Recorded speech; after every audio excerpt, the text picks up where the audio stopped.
So I'm Scott Wlaschin. I have a website called F# Fund and Profit, which is about F#. Most examples in this talk will actually be C# because I don't want to put you off too much. I will post the slides and the code I'm using on my website at IO Edges. It's not there yet, but in the next week or so it should be posted up there. So, okay, I'm going to talk about two things. First of all, I'm going to talk about how to avoid I/O in your core domain. And this is often called functional core imperative shell. And then for the last few minutes, I'll talk about other ways of working with the I/O in terms of managing dependencies. There's more ways to manage them than using sort of dependency injection. There are some couple of other ways, so I'll just quickly take you through those as well if you don't like the main way of doing it. 5 different ways, in fact.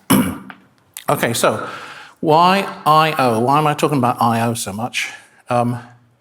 If you care about modeling your domain nicely, if you're doing domain-driven design or you're doing anything where you want your code to look nice, I/O is not part of that. You know, whether you save something to a database or a file system or cloud storage, whatever, that's not part of your business logic, right? Maybe it sometimes is, but almost always it isn't. It's not part of your domain. So if you mix your I/O in with your domain logic, it's harder to understand what's going on. You just intermingle, so it's not good. I/O is non-deterministic, right? That means every time you call an I/O thing, you might get different results. You read a record from a database, who knows what you're going to get back. You read something from the network, you read something from a file system. It's very unpredictable, so it's very hard to test. And also I/O can fail, right? I mean, it might crash, it might throw an exception. So if you're going to have I/O in your code, you have to handle exceptions to have it production-ready code. So that's annoying. So since I/O is so bad, my recommendation is actually to avoid all I/O in your code whatsoever. So that would be a really good design guideline. Of course, it's not actually possible to do this because at some point you need to write to the database or whatever. So you can't actually do it, but if you pretend that you can, if you try and do it as much as possible, I think that's a good design principle. So rather than saying avoid all I/O, I'm just going to say keep the I/O separate from the domain logic. Keep it away from the domain logic. And that is possible. And I'll show you how to do that. Now, if you look at a traditional N-tier layered architecture that was very common up until a few years ago, you had this kind of layered thing, and you start with the API, the presentation layer, and then it goes to the services or the application, and then the domain, the business logic, and you always have the database layer at the bottom, right? So the I/O is at the bottom. It's the most important thing because back in the day, databases were the absolute most important thing. So this style is kind of going out of fashion. And one thing that's replacing it is vertical slices. And one of the reasons is that in this model, every time you change something, you have to change something in 4 places. If you add a new field to your customer, you have to change the JSON, and you have to change the database, and you have to change the, it's very complicated. And one of the rules is, one of the good guidelines is, code that changes together should be, live together, right? Code that lives together should change together and vice versa. So if you put them in slices like this, that's much better, because if you change one thing, you're not affecting all the other things. So this is good, and I think there was a talk on this earlier today, actually. But from my point of view, you still have I/O at the bottom. Now, if you kind of disentangle this thing, if you stretch it out horizontally, you end up with something looking like this, where some data comes in, and it goes to the API or the presentation layer, whatever. And in the middle is the database still. So this is a database-centric architecture, right?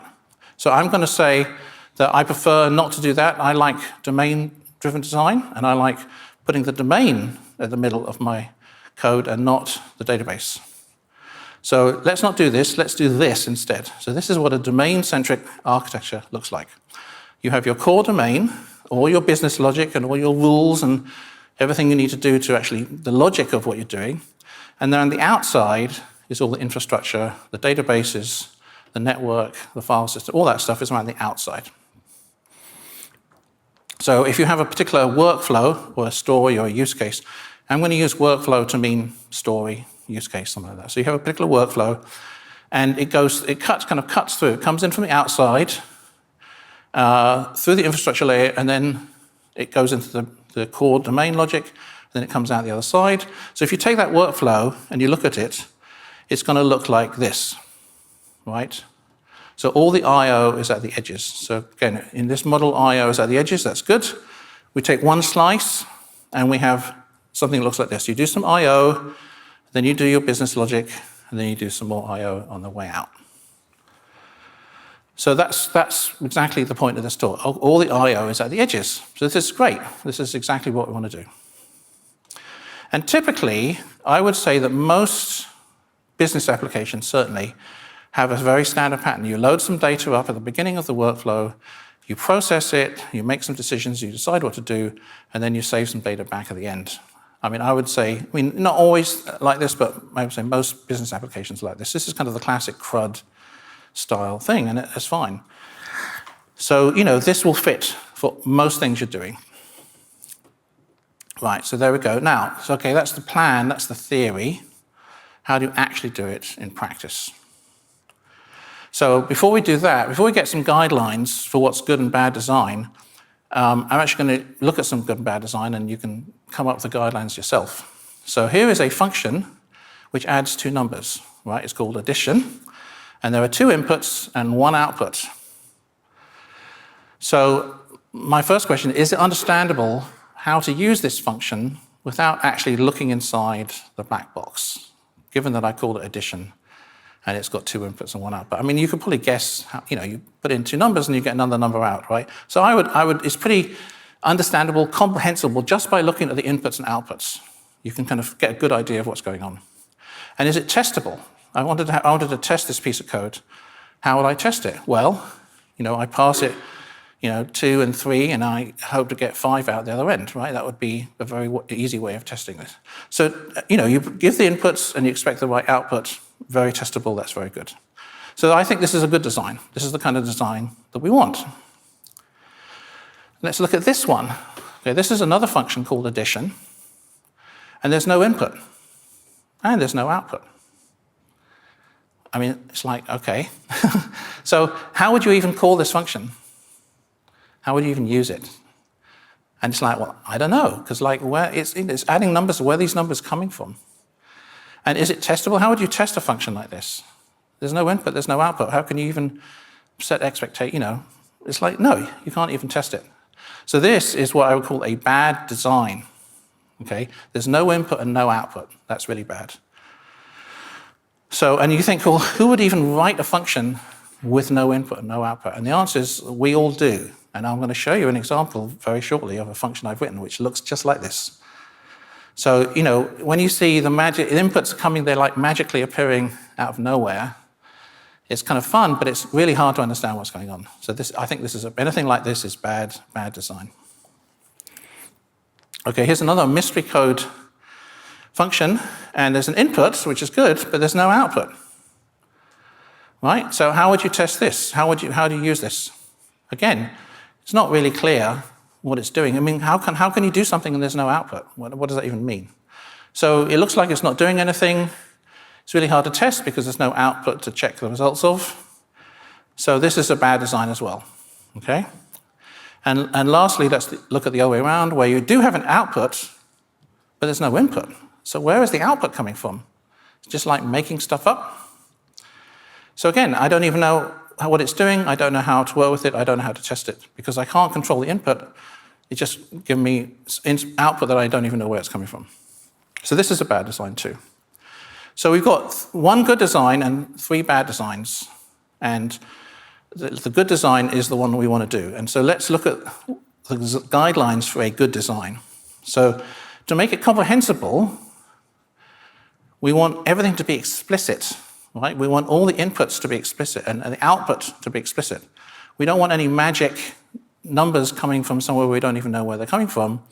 We want to have input parameters where it's like, okay, I pass in this and I pass in this, and I get this output. It just doesn't, it just doesn't disappear. Right? So that's good. We also want it to be deterministic, meaning if I give you, 2 and 3, I expect to get 5. No, if I always give you the same inputs, I always expect to get the same outputs. I mean, that's kind of common sense. But, you don't want a random number generator in there, like generating random numbers, right? That's not good. So deterministic is good. And also having no side effects is good, meaning it only does that one thing. It adds two numbers together. It doesn't launch missiles. It doesn't delete the database, all that stuff, right? It just does that one thing really well. So those last two things, being deterministic and not having side effects, is what functional programs call pure code. So I'm going to use that word from now on, pure. And basically, I'm going to use pure to mean all of these things, where all the inputs are provided, and it's deterministic, and it just does what it says on the tin. It doesn't do anything else. So this is what we want to have happen, right? This is good. If we follow this, we should get good code. Now, here's the problem. I/O does not meet these guidelines. So we talked about functions that have an input, but the output, there's no output, right? Well, writing to the file, or writing to the database, updating a database. I mean, yeah, you might have the number of bytes written or something. It's not very useful output. Basically, when you write something to the file or to a database, you basically get no useful stuff back. It just kind of disappears. Right? So these are bad design. They don't follow our guidelines. So from my point of view, these are bad things to have in your code. Now, again, you have to have them in your code at some point, but don't put them in your main code, your domain code, because you won't be able to test them. And what about codes? What about functions that have an output but no input? We said that was a bad design, because where's the stuff coming from? Well, reading anything from a file system, reading something from the database, generating a random number, getting the current time. These are all things where data is kind of made up out of thin air and given back to you. So these are all unpredictable, they're non-deterministic. It's really hard to test them because they've got no input, right? So these things are all bad things to have in your code. So hopefully I've persuaded you that I/O is a bad thing. So the phrase functional core imperative shell was used to way of saying this, that you want pure code, you want deterministic code in the middle, and yes, you have to have I/O, but you're going to keep the I/O around the edges. And that phrase, by the way, was created by Gary Bernhardt, and he has a whole talk about it as well. So that's the vision. Right, so now that we have those guidelines about having all the explicit inputs and having an output and having everything be predictable and deterministic, let's actually refactor some code. So again, deterministic business logic, non-deterministic I/O. So the business logic, another way you think about business logic is you're making decisions. It's like, given this data and this data and this data, what should I do? Should I save this thing? Should I send this message? That's the logic you're doing. Right, so let's look at the first one. This is a bad design, and we're going to fix it. Right, so this is a function that compares two strings. I'm really trying to keep it as simple as possible, okay? So what it does is it reads the first string from the console, reads the second string from the console, it compares them, and if the first one is bigger, it writes bigger, and if the first one's smaller, it writes smaller, and otherwise it writes equal. Right, so this is a very simple function. Now, what's wrong with this design? Well, it fails our guidelines completely, because if you look at the input, there is no input, right? It's got no input. And if you look at the output, there is no output. It's void, returns void. So how can you even test this function, right? This is a really badly designed function. I mean, it's easy to write, but from our point of view, it's really badly designed, right? It was exactly what I said that you shouldn't do. What idiot would write a function with no input and no output? Well, we just did, It's very easy to do. Right, so it's not understandable. If I give you this code, it's not understandable how to use it because you don't even know where the strings are coming from. They're magic. And can you test it? No, you can't test it, right? Because, there's no inputs, no outputs. So this is a really bad design. So yeah, it's very easy to, I'm making fun of designs that have no input and no output, but it's actually really easy to write stuff like this. Every time you have a thing that returns void, if you have any methods that return void, or any methods that have no inputs, you've written code like this, right? So, right, now, let's see if we can fix it. Well, first of all, let's just analyze this a little more. Here's all the code that does I/O. All the stuff in yellow is doing I/O. Right, and then all the code in green, this is the code that's making decisions. That's the logic part. And you can see that the logic and the decisions are mixed up with the I/O side. They're interleaved. And it just makes the whole thing hard to understand. I mean, a lot of this code has nothing to do with the business logic. It's all about how do I get the strings, how do I read the strings? I don't care how you read the strings, whether you read them from a database, from the file, I don't care. The logic is how do I compare two strings? That's what I'm actually trying to get at. So the first 4 lines are just a waste of space. So we've got this interleaved code, and let's fix it by separating the decisions from the I/O. That's the way to fix this thing. So first thing I'm going to do is I'm going to create a special data type to represent the decision. In this case, that is a very easy decision. It's actually, I can just use an enum. Right? So I've got an enum that represents the 3 decisions I've made, bigger, smaller, or equal. And then I take basically the same code, but I'm passing in the 2 strings. I'm not getting them from the console, I'm actually passing them in as parameters. And then, instead of writing to the console when I've made my decision, I'm not actually doing any I/O, I'm actually returning the decision. Right? So you can see I've got explicit inputs. I've got 2 inputs, right? And I've got an explicit decision being returned. So this function has 2 inputs and 1 output. This is this totally matches the guidelines that we want, right? It's very explicit inputs. There's no magic happening. It's completely deterministic. If I pass the same 2 strings in every time, I'm always going to get the same answer, right? So it's very easy to understand. It's very easy to test. So this is what it looks like using this diagram. There's 2 inputs and 1 output. So this is really easy to test. I mean, I can literally write a test like this. I can call this thing, pass in 2 strings, and I would expect to get back one of the enums, right? And I can literally just write code. So we've turned a function which is impossible to test into something which is easy to test, right? And it's also much more explicit. It's more understandable because the enum actually represents what the decision is. It's actually telling me kind of in English what I'm actually doing rather than kind of hidden in the I/O. Now, of course, we still need to get the data from the console. So that's what I'm calling the shell code. So we've now got 2 pieces. One is the kind of pure business logic, right? And now we're going to write the shell, which is the imperative part, which actually does do the I/O. So there's the same I/O code we had before. We're getting the 2 strings. But now I am calling this business logic, and I'm actually getting a result back, and that's the enum I'm getting back with the 3 choices in it. So now my I/O, after I've got the result back from the business logic, I can just do a switch on that enum, and it's like if it's bigger, then I do the writing out. And if it's smaller, I write out something else, and if it's equal, I write out something. So the I/O is now separate from the business logic. And if we do this thing of coloring them in, you can see that this is all I/O, this is all business logic, and this is all I/O. So we actually have exactly the pattern we wanted, where there's I/O, business logic, I/O. We've got that kind of sandwich, right? So this is a good design.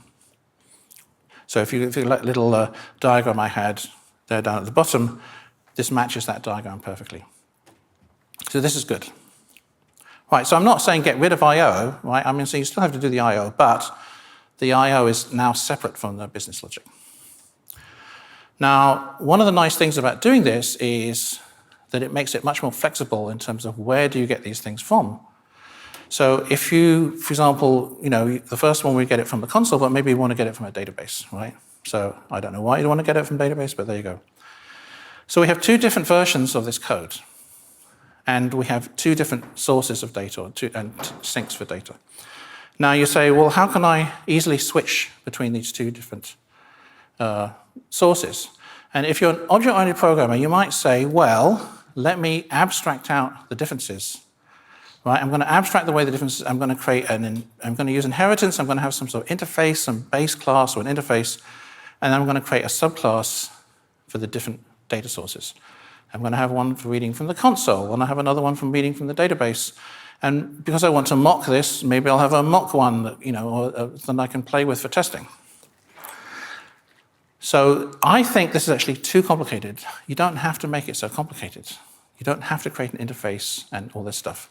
If you do it this way, if you do it my way with the business logic separate, you don't need all this stuff.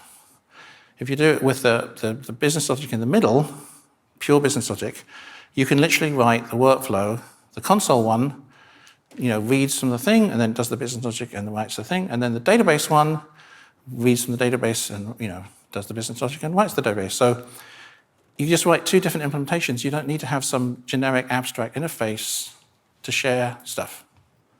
So this is what people call composition over inheritance, right? You're just building things from smaller pieces. You don't have to have inheritance and interfaces. It just makes things complicated. Just like write it very straightforwardly. And notice that we don't need any mock thing, right? The business logic is unchanged. We don't need interfaces. And if we want to test it, we can literally just call the business logic. We don't need any special mock interface in order to call this stuff. Literally just call it. I wrote the test already. Right? You don't need anything fancy for doing the tests.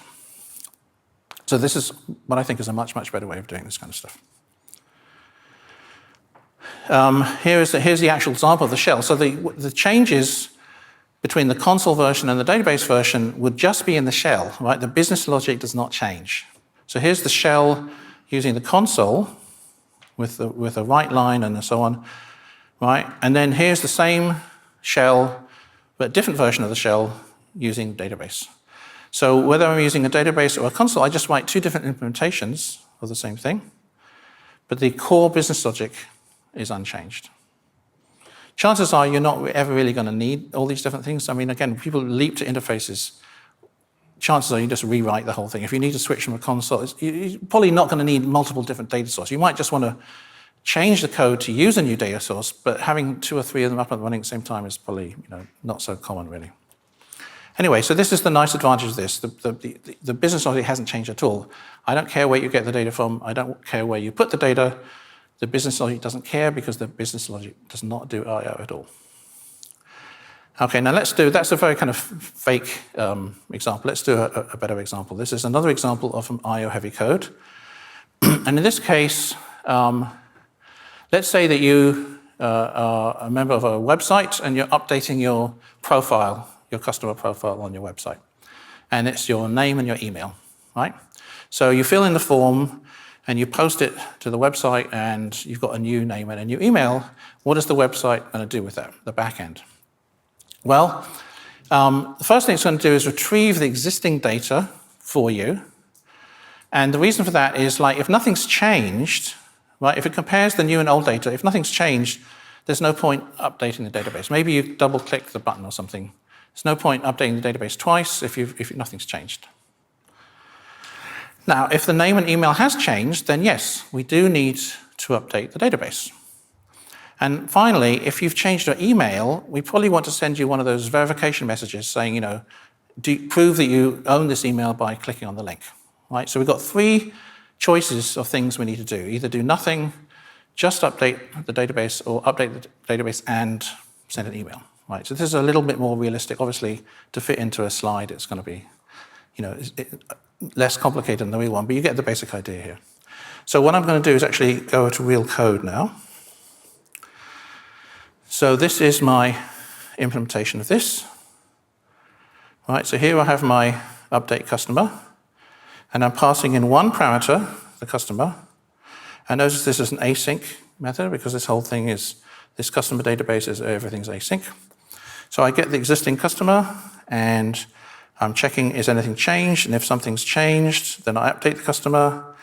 And if the email has changed as well, I also create a new email message. So here I'm constructing an email message with the subject line and everything I want to send, and then I just call the email server and send the message, right? So this is my impure version where the I/O is mixed in with the business logic. And again, if you look at this, it returns void.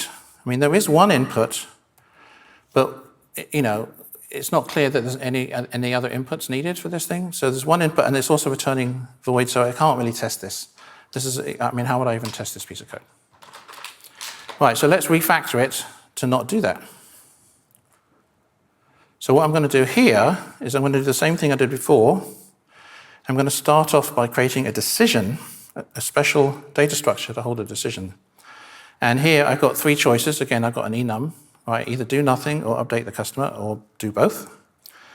And in this case, there's some extra data. For each decision, I might need some extra data. So in the case of updating the customer, I need to know what customer to update. And if I'm sending email, I also need to know what the email to send is. So I'm creating a little record here. So it's got the enum here, but it's also got the customer data to send and the email message to send. Now, these are nullable because they're not applicable in every situation. You could implement this using subclasses if you wanted to be a bit better, but I'm just being kind of lazy here. But you get the idea. I've just made a very simple data structure to represent the decision that I'm taking. So now, if I look at this new version, both customers are passed in, right? And the fact that the second customer has been loaded from the database, that I'm not doing that here. I'm doing it outside and passing in both customers, right? So this does not have to hit the database. And then secondly, after I've done all the logic, I'm not actually hitting the database. All I'm doing is returning this result type. So the default, I do nothing. And then if the name and address have changed, I change the decision to update the customer only. And then if the email has changed as well, I have a new decision, which is the update the customer and send the email both. Right? So this is completely pure. This is a deterministic, pure piece of code, right? If I give you the same inputs, I always get the same outputs. Right? And because there's an explicit input and explicit output, it's really easy to test. So this extra little effort, I had to write some extra code to implement this decision thing, but I actually think this is good because it actually documents, this is kind of documentation of what's going on here. Right? The previous one, I could write documentation in the comments, but this is actually code documentation that doesn't go out of date, right? If I've got 4 choices, I have to add another enum. So this is much better, I think. This is actual real documentation that lives with the code. So how would I test this? Well, really simple, right? I just create a customer here. That's version 1 of the customer, and then version 2 of the customer. I've changed the name of the customer, but I've got the same email. And version 3 of the customer, I've got a new name, and I've also got version 2 of the email. So I just literally call this code, and I call it with the same customer, and I would expect to get nothing. And I call it with the second customer, where it's just the name changed, and I would expect to get this result. And I call it with the third customer, and I would expect to get the send mail result. So there you go. So with a little bit of refactoring, I've made this code much more easy to test, and actually, I think, more self-documenting. Now, the shell is exactly what it was before. I am reading the customer from the database, right? This is the I/O code up here. But now I have the pure code in the middle. It's the sandwich, right? I/O on either side, pure code in the middle. And then this is giving me a result again. And I just look at the enum, and based on what the decision was, I do different things. So if the decision was do nothing, I do nothing. And if the decision was update, then I actually write the customer to the database. And if the decision was do both, then I update the customer and send the email. So I just think this is a much nicer way of doing it. And just to prove that you can actually see this for yourself, I'm going to switch to F# now. I'm going to show you some interactive F#, which is kind of nice. So one of the nice things that F# does that makes this even easier is that you can mix data in with your enum. So in the C# you have your enum, and if you want to have extra data associated with one of those choices, you have to put it in somewhere else. I mean, you could have a subclass, but it's a lot easier that way. In F# these things called discriminated unions, and basically it's an enum on steroids. You can have choices, and then for each choice, you can have extra data for that choice. So it's really, really useful for domain modeling. I highly recommend learning about discriminated unions, and then you'll be upset that they're not in C#. So this is my decision, right? And then here's my pure code, right? Given the 2 customers, it looks very similar to the C# code, right? I'm basically returning no change, or I'm turning update the customer only, and so on. So I can literally just highlight this code and run it. It's nice that it's interactive. So there you go. So it's kind of, what I like about F# is it feels like Python. You can play with it, but it's also compiled like C#. You can do both. Very nice. Right, now let's do some testing. So there's my customers. Right, so let's test this first one. I'm passing the same customer twice, and I would expect to get no change. And lo and behold, I do get no change. So I'm pretty sure my code's working. And if I pass in a name but no email, then I get this new change, update customer only. That's good. Now if I pass in the last one, where the email has changed as well, I get this email, see I got this little email thing, you need to verify address. And there is the enum that was returned, update customer and send email. So this is working really nicely. So hopefully you can see how this works. I mean, that's really the entire point of this talk is create a special type to represent the decision, separate your code into the pure code that returns the decision and the impure code that's the shell. Let's just review some of this stuff. First of all, the pure code, as I said, it has explicit inputs and outputs, right? There's no magic going on. I could see customers going in, I can see a decision coming out. That's exactly what you want. The pure code is easy to test because, again, I can just pass in the inputs and I always get the same output, and it's really easy to write a little test that checks all the different inputs and checks to get the right output. That's what it is. Notice that the pure code wasn't async. Because there was no I/O, I didn't have to worry about doing async. Because, I mean, in pure code, you wouldn't have any async going on because you're not talking to the outside world. So you don't have to worry about all this async await stuff because it's not going to be there. Another thing is that the pure code didn't have any exception handlers in it. Now, when you're dealing with the outside world, you need to do exception handling because, what happens if the database isn't there? So let me actually show you what that looks like. I actually do have the exception version here. Right, so here's my bad version, which returns void. And inside here, I have to put all the business logic is in this try catch block. So I have to try doing various things, and then at the bottom, I have to catch maybe the database record doesn't exist, maybe there's some other database exception, maybe I couldn't talk to the email server. I have to catch all these things, otherwise it's not really production-ready code. But this is my business logic containing all this exception handling. Now, if I go to the pure version, you notice that there's no exception handling in this code, right? There's nothing database stuff. Now, the exception handling, you do need the exception handling, but it's going to be in the shell.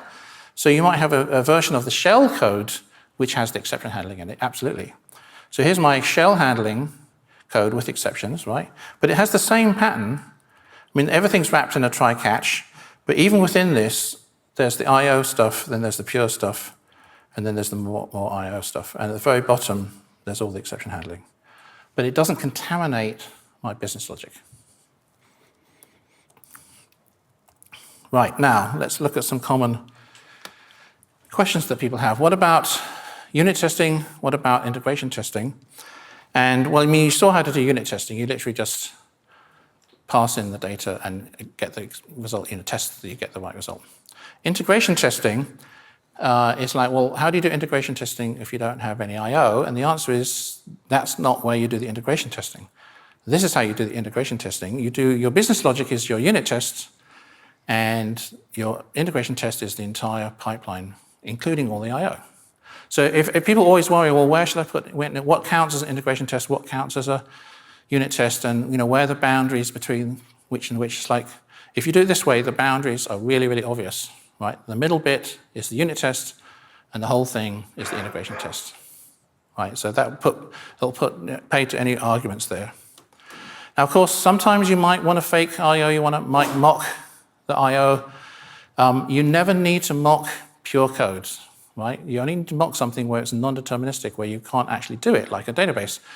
You really shouldn't be mocking real classes that are pure, because there's no point. I mean, just use them, right?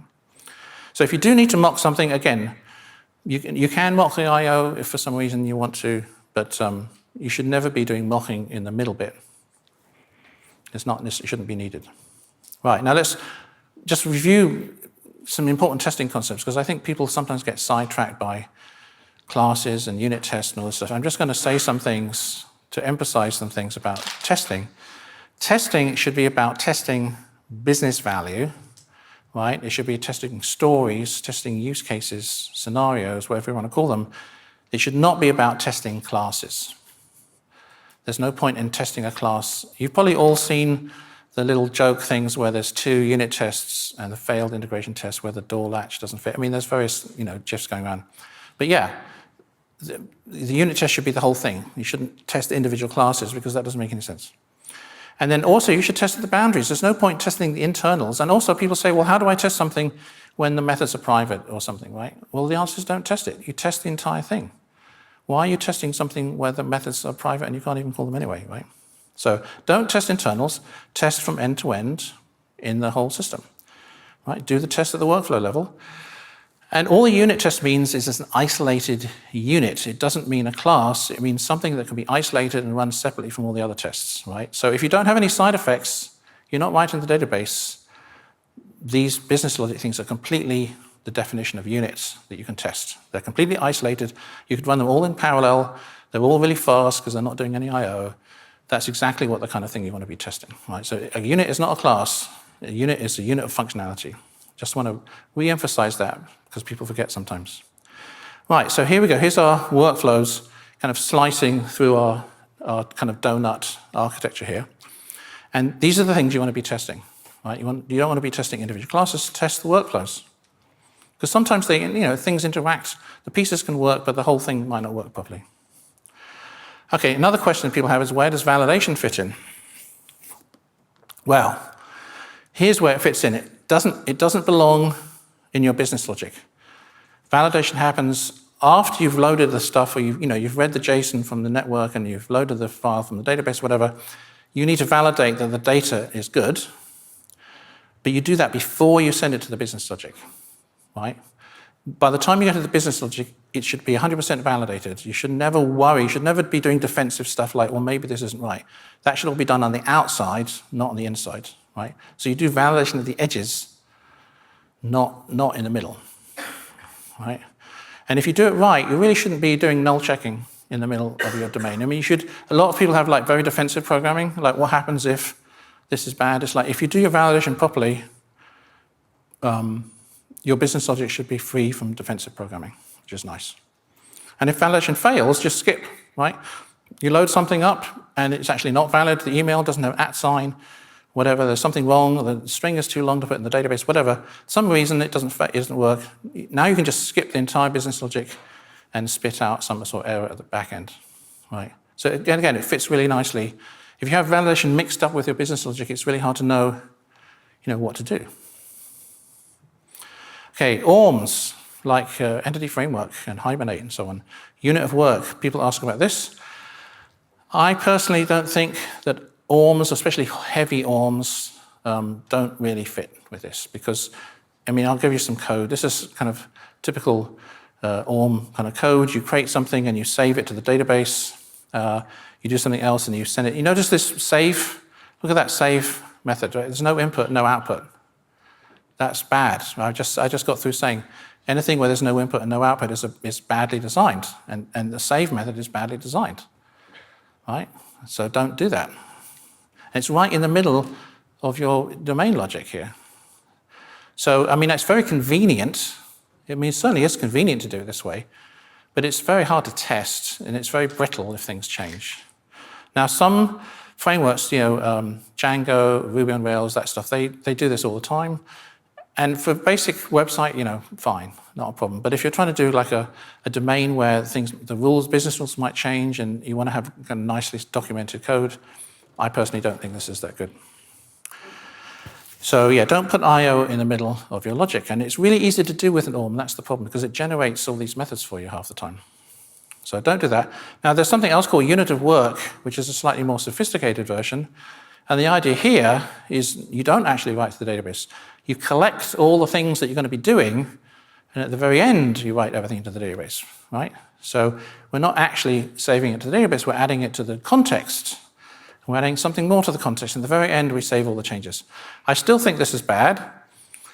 First of all, it's very database-centric, because I can't really send an email here. I can do database stuff, but if I'm trying to send an email in the middle of this, I can't add the email to the database as well. So it only works for like database stuff, and it's really still the same thing. It's still kind of hard to test.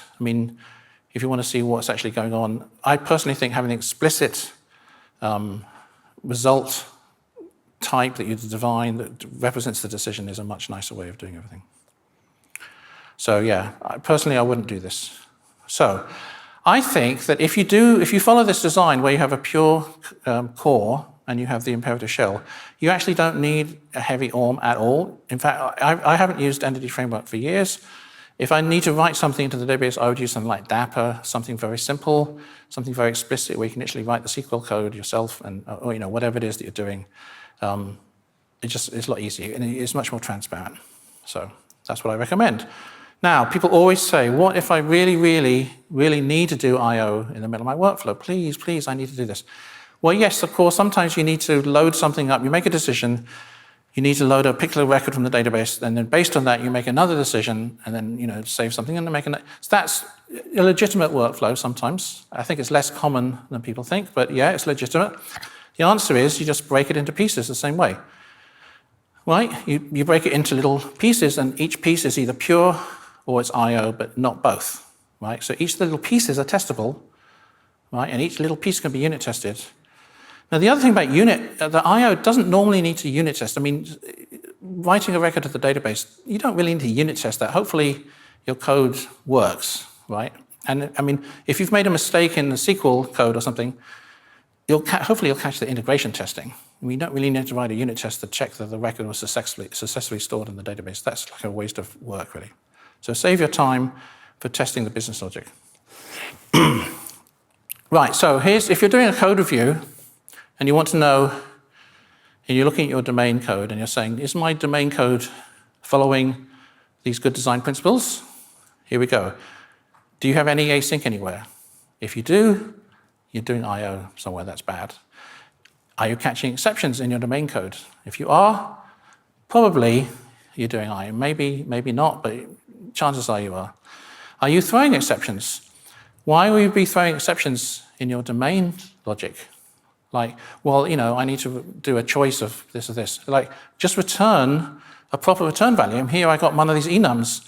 If I want to say this or this or this, rather than throwing some sort of exception, I'll just literally have a proper return value which represents the three choices, the three decisions.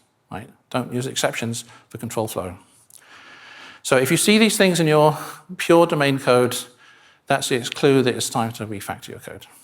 So keep your I/O at a distance, okay? It can be really dangerous. Put up one of those electrified fences around your core domain and keep your eye outside. Right. Now, a lot of these talks, people always say, my solution is the perfect solution and everyone should go ahead and do my solution because it's perfect. And I'm not that kind of person. I would never, ever say that. There is never a silver bullet and there's no approach that fits every solution. So I'm just recommending this as an approach that you try out.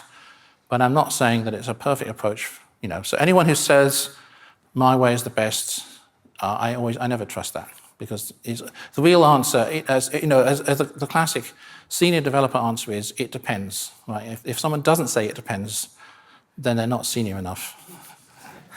So okay, so let's just. I pretty much finished with keeping the eye on the edges, but let's just look at some other ways of doing dependencies if for some reason you really hate this approach. By the way, this approach that I've talked about is the best approach, and you should all do it all the time. But if you don't think it's the best approach, let's look at some other ways. So now I'm talking about I/O dependencies. Dependency can mean all sorts of things, right? You have dependencies on binaries and dependencies. And this, when I mean dependency, I mean something that introduces non-determinism into your code, something that gives different answers every time you run it. So that includes I/O, that includes random numbers, that includes getting the current time. It could also include things like the strategy pattern. If you really are doing interfaces and injecting things in, then you really don't know what's happening. Honestly, I hardly ever use the strategy pattern because I use composition, just like I showed you, where you build things from smaller things. But anyway, right. Anything else which is deterministic pure code in your domain is not a dependency. It doesn't need to be managed. You don't need to mock it. Just call it. All right? Just if it's there and it's pure and it's not having any side effects, just use the real class. Don't have an interface for it and don't mock it. So what are the strategies you can use for managing dependencies? Well, here's 5. First one is dependency rejection. Not dependency injection, but dependency rejection, just like keeping the T-Rex away from the rest of the people here. So the dependency rejection is you don't have any dependencies, right? You keep them away from your pure code. Now, the second thing is I'm going to call it dependency retention. You keep your dependencies. In fact, you don't worry about them at all. You just let them all hang out and do their thing. That's fine. And then there's dependency injection, which you're all familiar with, hopefully. And that's where you pass the dependencies explicitly into the class, probably through a class constructor. And then there's what I'm calling parameterization, which is slightly different because in this one, you're actually passing it as parameters into the code rather than through the class constructor. You're passing it directly into the methods. And then finally, there's dependency interpretation, where you actually build a custom language for your domain, and then you interpret it separately. Now, that's a lot of work. I'll quickly go over that, but that's not something you probably want to do. Okay, let's look at dependency rejection. This phrase, by the way, was coined by Mark Seaman, who literally wrote the book on dependency injection, and so he knows what he's talking about. And so he came up with this phrase, and I've come up with all the ones kind of copying him. So dependency rejection owes that to Mark, and that's exactly what we just talked about earlier. It's like no dependencies in your core business logic. So that's definitely my recommended approach. It's easy it makes your code much more comprehensible. There's a report I just saw on someone on Twitter say that we spend 80% of our time trying to understand code. We don't spend, 10%, 15% is actually writing code. Most of our time is spent trying to understand code. Anything we can do to make our code more understandable is a good thing. So by having an explicit result, like I did with the 3 choices, that makes the code a lot easier to understand what's going on. So it's easy to comprehend, easy to test. It is a bit of extra work to document these decisions with a special type, but it's not that much work. I mean, it's like, a few lines of code. It wasn't a big deal, and I think it makes the code easier to understand. So definitely this is a good thing. So dependency retention is where you just don't care about your dependencies. You just hard code all the file access. You hard code all the database access. You don't care. Now, like I say, Ruby on Rails and Django sort of does this, which doesn't make testing slightly interesting because they typically do like in-memory SQL databases or something. But I mean, it's also appropriate for when you're doing like ETL, data transformation, data science, where you're just like reading files and writing files and all sorts of weird stuff. There's no point creating special interfaces and special decisions for all this stuff. Just like you've got a Python script, you're just running your Python script. Fine, you don't need to go to all this work. So that's very appropriate. You're doing kind of any exploratory coding when you're testing things. You don't need to create special decisions and interfaces, all that stuff. It's too much work. Any kind of throwaway script, like, if I'm just like loading some stuff into the database and I write a little script to do that, I don't need to like separate the database code out, right? It's not worth it. So, this is perfectly valid for many situations. I'm quite happy to do this. So you don't always have to have the fancy way of doing things. Now, injection and parameterization. So in injection, we're passing all the dependencies to the class as a whole. And in parameterization, we're passing only the dependencies needed for a particular function. Right? So that's the difference. One's a parameter and one's a class constructor, basically. So let me actually explain what I mean by this. Let's go to the injection one first of all. Right, so here is the same code again. And now what I've got here is I've got an interface that represents all my database stuff. So I got a method to read the customer, and I got a method to update the customer.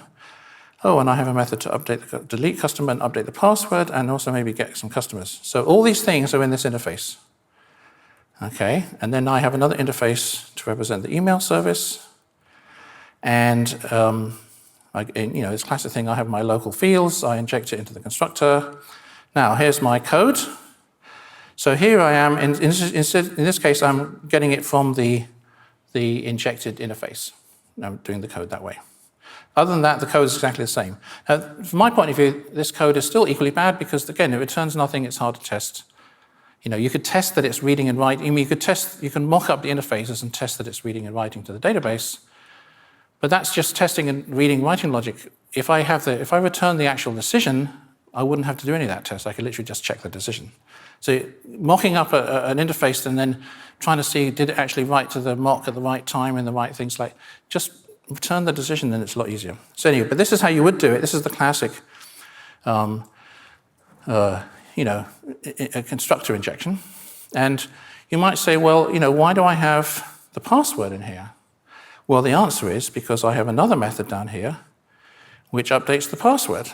And again, there's a pure part to calculate the hash. And then I also have another method here which gets the customers by city. So I need all these things. So I have to pass all these things in. I have to create the interface which has all these things. Now, it also has delete customer, and nobody's using delete customer.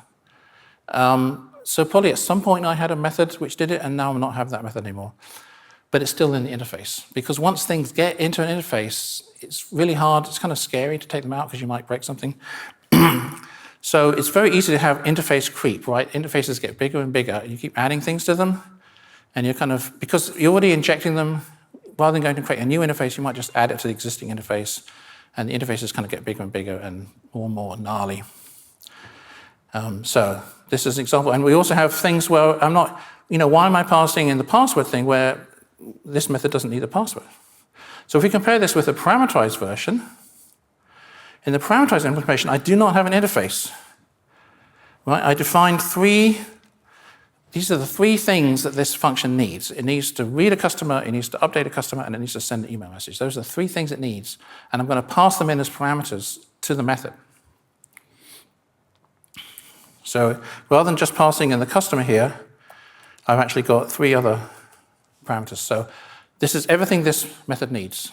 Nothing. I don't need to pass in delete a customer because it doesn't need it. I don't need to pass in how to update a password because it doesn't need it. Right? The only things that I need to pass in are the things which explicitly that I'm using. And now if I pass in something which I'm not using anymore, I'll get an unused variable error.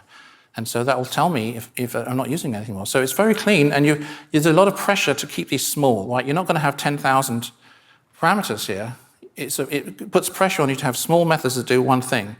If you start having hundreds of parameters, obviously your methods are too big and they're doing too many things. And then again, here's the updating the password.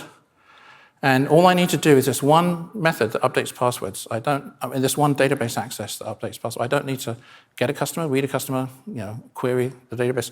So I just pass in this one thing. So this is much more self-documenting. Right? I can see at a glance, these are the inputs that I need to do my job. And I'm never going to have a delete customer because none of these things need a delete customer. So I think that the passing in parameters is much better than passing in interfaces, if you can get away with it.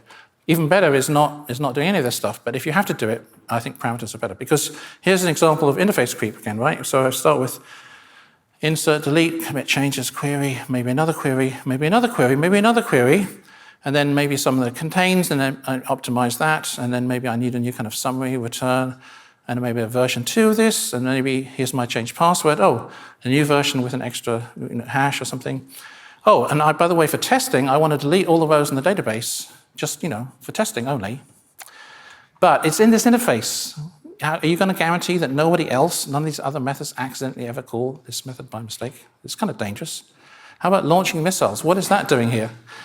What about launch missiles version 2? So why is launch missiles? Because I was too lazy to create a new interface. It's like, I've already got this interface, I'm already injecting it in, let me just add another method to the interface, even though it's got nothing to do with anything else, right? So it's very easy to do. I mean, that's the problem. We've all done it, I've done it, I'm not saying this. I'm just saying it's very easy to have this kind of interface creep. And because this is so bad, there's even a thing, interface segregation principle, which is like, don't do this. But the natural tendency, the kind of inertia, if you're lazy, you're going to do it. The lazy thing is to add more stuff onto your interface, right? And that goes against human nature. We're going to have to we're going against our own nature to not keep adding things. So the advantages of doing injection is, everyone understands how it works. Frameworks already have IOC libraries and all this stuff, very nice. But we do have this interface creep thing, and if you're lazy, it's easy to do the wrong thing. And I think that's a bad design. A good design that should force you to do the right thing. The lazier you are, the more the right thing you should do, right? A design where if you're lazy, you do the bad thing is a bad design. And like you see, you get these interfaces with hundreds of methods on them, and most of them are not needed half the time, and someone might accidentally call launch missiles or delete all the rows just because it's in the interface and they have a typo, all this stuff. So they're not so good. Now, parameterization, I think, is better because you do have these explicit dependencies, and you're passing in individual focused functions that do one thing rather than whole interfaces. And it avoids interface creep, because the exact opposite. The lazier you are, the less stuff you're going to pass in, right? So you have a natural tendency to create smaller things with less dependencies. So being lazy is going to encourage you to do the right thing. Now, unfortunately, it's kind of hard to work with when you have deeply nested code, because the frameworks don't really support dependency injection for these kinds of functions. I mean, there are ways of doing it, but the constructor injection is the standard way of doing it, so it's kind of hard to work with. And it still doesn't really help, because in terms of, we still have these void, right? I mean, I'm passing in all the database stuff, but even better would be not passing any database stuff at all, and just literally pass in the things I need and return the decision. So, I mean, this is kind of easy, people feel comfortable with it, but I still don't think it's the right thing to do. And the last thing is what I'm calling the dependency interpretation. So what you do here is every call to a dependency is actually, you write it as an instruction. This is the interpreter pattern. If you go to the Gang of Four Patterns book, it's called the interpreter pattern. And if you're a functional programmer, you would call it free monads. But what you do is you create instructions that you call, which you interpret later on. So you're actually kind of writing kind of bytecode for your program. You're not actually doing any I/O in your code.